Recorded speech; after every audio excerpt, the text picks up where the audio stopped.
aming mga negosyo. Kapag nakapaglaban kami, babagsak ang ekonomiya. Paano namin mapapakain ang aming mga pamilya? Negosyo o kalayaan, bayan o sarili, pumili ka! Kilala kita! Kasali ka sa gobyerno sibil ng Kastila at ng mga nibang Espanya, lumipat ka agad ng bakod at ngayong tayo naman ang mga nganib, makikisiping ka naman sa bandila ng Amerika. Tigil ka nga. Lahat tayo may interes. Tao lamang tayo. Ay, paano ninyo nasisikmurang pag-usapan ng negosyo kung mangalipin tayo sa sarili nating bayan? Minamahal ko rin ang ating bayan. Pendehadas!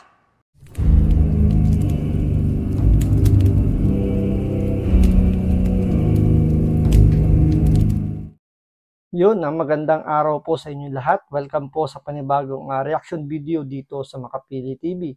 Ngayon ito ang pag-uusapan po natin, itong topic po natin na ngayon is yung mukhang may posibilidad daw, sabi ni Senator Bato de la Rosa, na ang gobyerno natin nakikipag-usap na sa ICC ng palihim.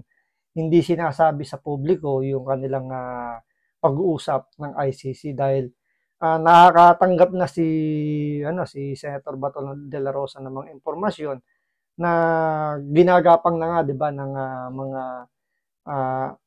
mga tambaloslos, yung mga kasama niyang akusado or mga kasama niyang mga sinampahan ng kaso doon sa ICC. So bago natin simulan yung topic na yan, kung hindi ka pa nakasubscribe sa Makapili TV, baka pwede naman pakipindot yung subscribe button. At the same time, palike ka rin ng video, wala naman pong bayad dyan. Kaya pindot na. So ito, panoorin po natin itong balitang to. Posible umanong nakikipag-usap na ang gobyerno ng Pilipinas sa International Criminal Court tungkol sa investigasyon ng war on drugs ayon sa isang abogado ng ICC. Iginiit naman ni Senator Bato de la Rosa na posibleng mauwi sa constitutional crisis ang panghihimasok ng ICC sa ating bansa. Narito ang aking report. ICC? ICC, oh. Masakir dito, masakir doon. Pati yung Amerikano, ilang pinatay. Ano mang ginawa ninyong mga ICC kayo? Mga karaming Yung isa sa mga pinupunto rin ni Pangulong Duterte na bakit pag yung ibang bansa hindi kayang panghimasukan ng ICC. So, ang nire-reason nila dyan, hindi naman daw miyembro ng ICC yung Amerika, especially yung sinabi nga ni Pangulong Duterte, yung pinaka-example niya, na ang Amerika maraming pinapatay or maraming silang violation pagdating sa human rights, pero hindi nanghihimasok yung ICC. So, doon pa lang medyo may problema na tayo doon, di ba? So, dahil nga hindi kaya ng ICC na panghimasukan yung Amerika dahil nga siyempre malaking bansa, mayaman na bansa, powerful na bansa, hindi nila kayang, hindi nila kayang manipulahin. So, yun yung gustong ipaano ni Pangulong Duterte na bakit kami na gumagana naman yung aming justice system, meron kami sariling korte rito, nagpa-function naman, bakit nanghihimasok kayo? Bakit yung mas may malalaking issue ng human rights, ayaw niyong pakilamanan, diba? Yung Amerika nga ayaw sumali sa inyo eh. So, kaya yun yung reason na kumalas si Pangulong Duterte ang Pilipinas sa ICC dahil nga sa hindi balanse, hindi yung, kumbaga, hindi patas yung kanilang pagtugon pagdating sa human rights. justice, karaming violence, senseless. Yan ang bagong patutsada ni dating Pangulong Rodrigo Duterte laban sa International Criminal Court nang mag-guest siya sa Basta Dabawenyo YouTube channel ng kanyang anak na si Davao City Mayor Baste Duterte. Muling iginiit ng dating Pangulo na walang kapangyarihan ng ICC para makialam sa investigasyon ng extrajudicial killing sa bansa noong kasagsagan ng drug war. Ng ICC na yan, I do not recognize that. Yan ang tanong ko muna is jurisdiction. Correct. Abogado ako jurisdiction. Si Senador Ronald Bato de la Rosa naman na pangunahing suspect sa drug war investigation ng ICC sa mga kapwa senador nakiusap. Kailangan daw bantayan ng Senado at huwag hayaang mauwi sa constitutional crisis ang anyay panghihimasok ng ICC sa ating bansa. This is not merely an issue of the ICC against former President Duterte. This is in fact a looming constitutional crisis. Nanawagan din si De La Rosa kay Pangulong Bongbong Marcos na panindigan ang kanyang mga naunang pahayag na hindi kikilalanin at hindi makikipagtulungan ng Pilipinas sa ICC. Pinuna naman Yan yung isa sa magiging problema. Yan yung napag-usapan din natin doon sa nakaraang video natin. Yung kay Chis Escudero na kumbaga hindi basta-basta yung gagawin ng ICC sa pag-aresto kay Pangulong Duterte at kay Senator Bato de la Rosa. Dahil magkaiba yung jurisdiction na sinasabi ng ni Pangulong Duterte, magkaiba yung jurisdiction ng ICC sa jurisdiction natin. So dahil nga kumalas na yung Pilipinas sa ICC, iba na yung kumbaga iba na yung senaryo.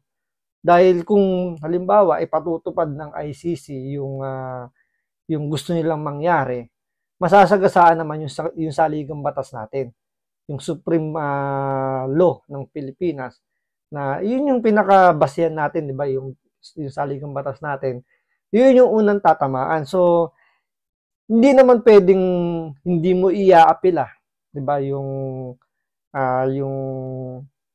gagawin ng ICC. Halimbawa, arestuhin. So, magiging valid ba yung warrant of arrest nila? Hindi naman nag-issue yung Pilipinas. Ang nag-issue lang is yung ICC.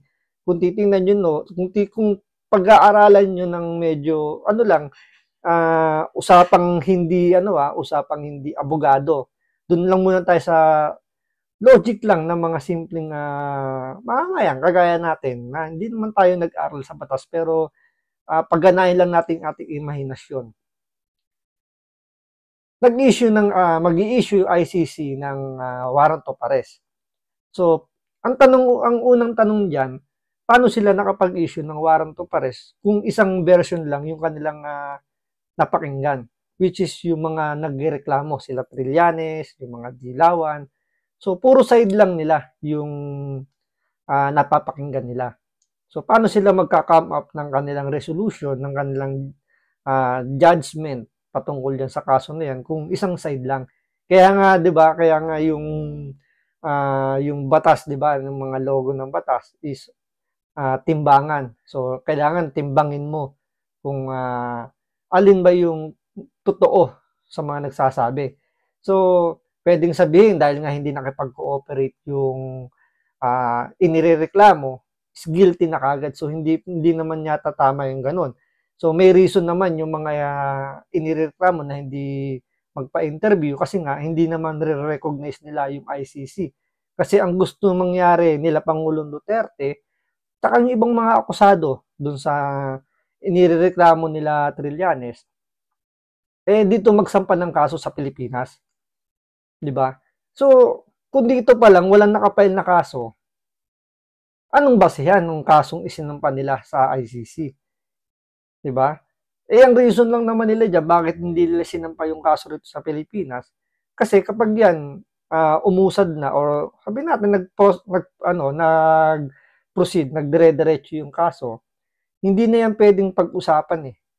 Alam nyo naman na medyo matagal yung paglilitis dito, yung proseso.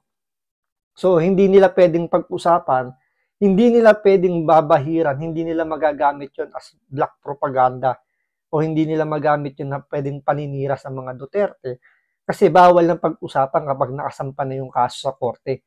So yan yung isa sa mga reason bakit hindi nila pinali sa korte natin dito. Dahil ang intensyon lang naman nila, siraan lang naman yung mga Duterte.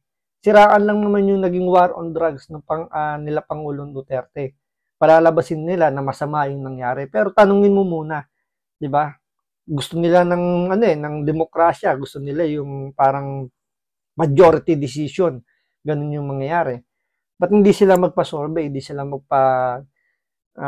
parang botohan kung maganda ba yung naging pamamalakad o kung maganda ba yung drug war ni Pangulong Duterte. Kung gano'n naman gusto nila mangyari. Kasi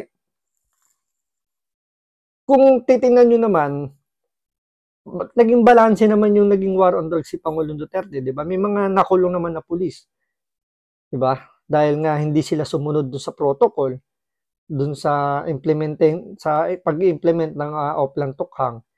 So, nakulong sila. So, may mga pulis na nakakulong ngayon. Ngayon, yung mga yung mga sabihin natin sumunod naman sa ni Pangulong Duterte is buhay naman sila. Yung mga nagparehab, yung mga tumigil, buhay sila. Pero sino ba rito yung mga Muslim mga nawala? Ito yung mga matitigas ang ulo na hindi kayang iwanan yung sistema. So, challenge nila yung babala ni Pangulong Duterte. So, sabi nga nila, it's a matter of choice eh. It's not a matter of chance. Pinili nila yun eh. So, yan yung naging resulta ng kanilang pagpili ng maling sistema. Ngayon, sa mga hearing na ginagawa naman nila, hindi ba kayo nagtataka na ang mga resource person nila, yung mga sinasabing biktima daw di umano ng mga pulis.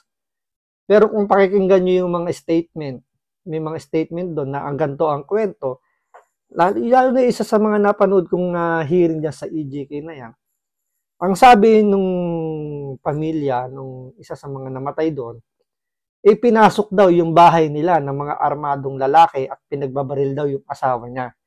So, inassume kagad nila yung mga pumasok na yun is mga pulis. At yung mga pulis na yun ay inutusan daw ni Pangulong Duterte. Di ba? Ganun kagad sila mag-isip. Hindi ba pwedeng yung mga pumasok na yun ay mga miyembro ng mga tauhan ng mga drug lord na kumbaga para hindi sila maikanta, tinumba na nila yung kanilang mga yung kanilang mga runner, yung kanilang mga pusher, yung kanilang mga tauhan para hindi sila maituro yung mga big boss, 'di ba? Pero sa kanila kasi pulis kaagad 'yun. 'Yun yung mga hindi nasosoplak eh ng kung pagdating lang sa sa mga hearing na ganyan. Pero kung nasa kasi, nasa tamang lugar o sabihin natin, tamang venue, pwedeng questionin yun eh. Di ba? Kasi pwede mo ma-cross-examine, nangyayari sa mga ganyang hearing. Kung ano lang gustong pag-usapan nung humahawak ng hearing, is yun lang. Hindi na pwedeng lumabas doon. Hindi ka pwedeng magtanong. Ang pwede mong isagot lang is yes or no lang. Kaya nga hindi nila sinasampa yung kaso sa korte dahil nga hindi na nila mapag-uusapan 'yan. Ng senador ang tila pag-iba ng tono ni Solicitor General Menardo Guevara at Justice Secretary Boying Rimulya pagdating sa ICC. Sinabi kamakailan ni Guevara ang tila pag-iba ng tono ni Solicitor General Menardo Guevara at Justice Secretary Boying Rimulya pagdating sa ICC. Sinabi kamakailan ni Guevara na hindi mapipigilan ng gobyerno ng Pilipinas ang ICC prosecutor na hingan ng panayam ang mga persons of interest sa drug war. Habang si Rimulya, sinabing hindi trabaho ng DOJ na harangin ang anumang hakbang ng Interpol. Mapanganib po ang mga pahayag ng ating Secretary of Justice sapagkat maaring makapagbigay ito ng mensahe sa ating mga kababayan na hindi kaya ng mismong DOJ na pangalagaan ang rule of law. Nakalulungkot din po na tila na hindi maingat ang Solicitor General sa kanyang mga unsolicited opinion. Sa kabila niyan, hindi raw natatakot.